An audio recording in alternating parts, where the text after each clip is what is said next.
Bonjour à tous, Douce Amande avec vous. Aujourd'hui, je vous propose une recette de pain très facile et réussie à 100%, bien aérée, idéale pour les occasions et pour tous les jours. Il peut se faire aussi sans pétrissage, ce qui rend la recette encore beaucoup plus facile et à la portée de tout le monde. Donc sans trop tarder, on passe tout de suite aux ingrédients. Je vais avoir besoin de 400 g de semoule extra fine, 200 g de farine, 30 g d'huile d'olive, on peut utiliser du beurre, une petite cuillère de sel, une petite cuillère de sucre et 12 g de levure boulangère fraîche, on peut utiliser la sèche aussi, l'équivalent une grande cuillère. Puis pour l'eau, je vais utiliser 300 g qui font 300 ml. Donc tout d'abord, dans un premier temps, je vais commencer par mélanger l'eau, la levure et le sucre dans le pétrin.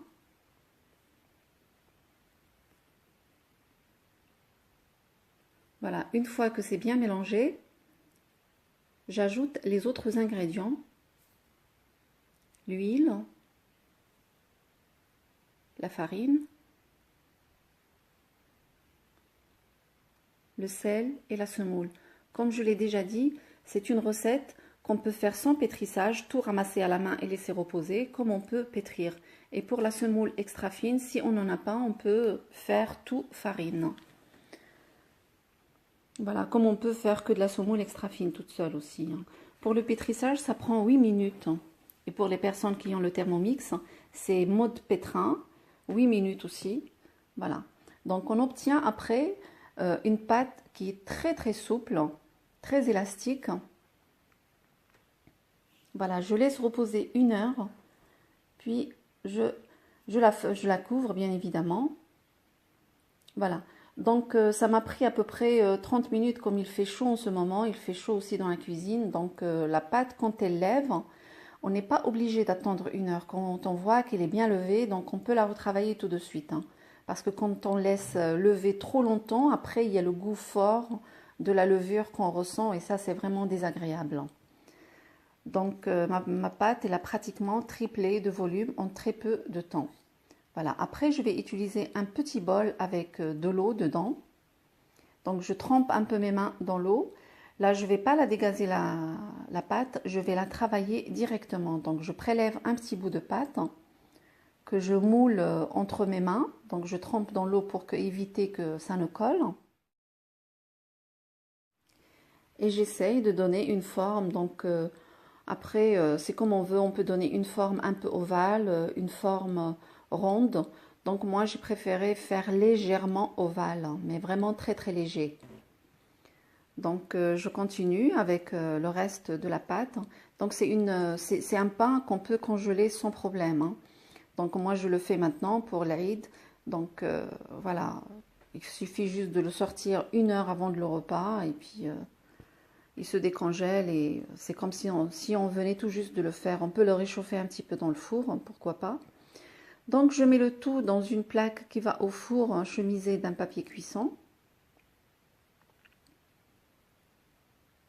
Voilà, après je vais laisser lever encore une vingtaine de minutes. Je couvre avec un linge et je laisse lever.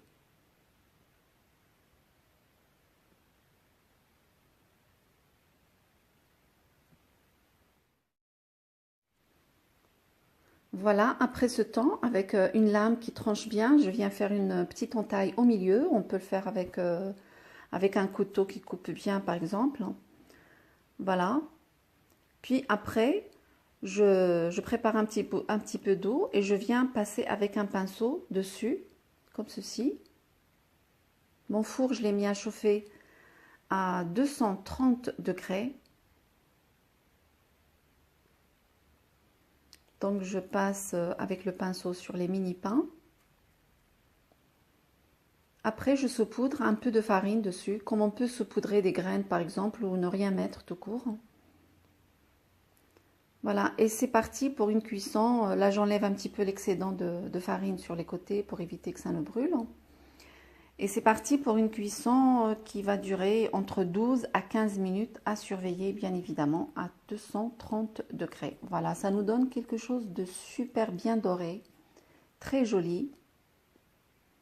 Mais pour l'entaille, il faut y aller, hein. Il faut vraiment l'enfoncer bien le couteau pour avoir la petite forme.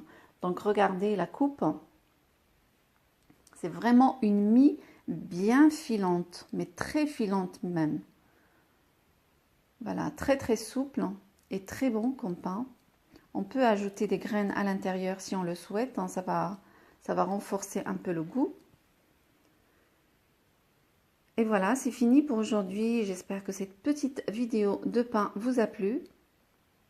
Sahaf Turkoum et à très très vite pour une nouvelle mise en ligne.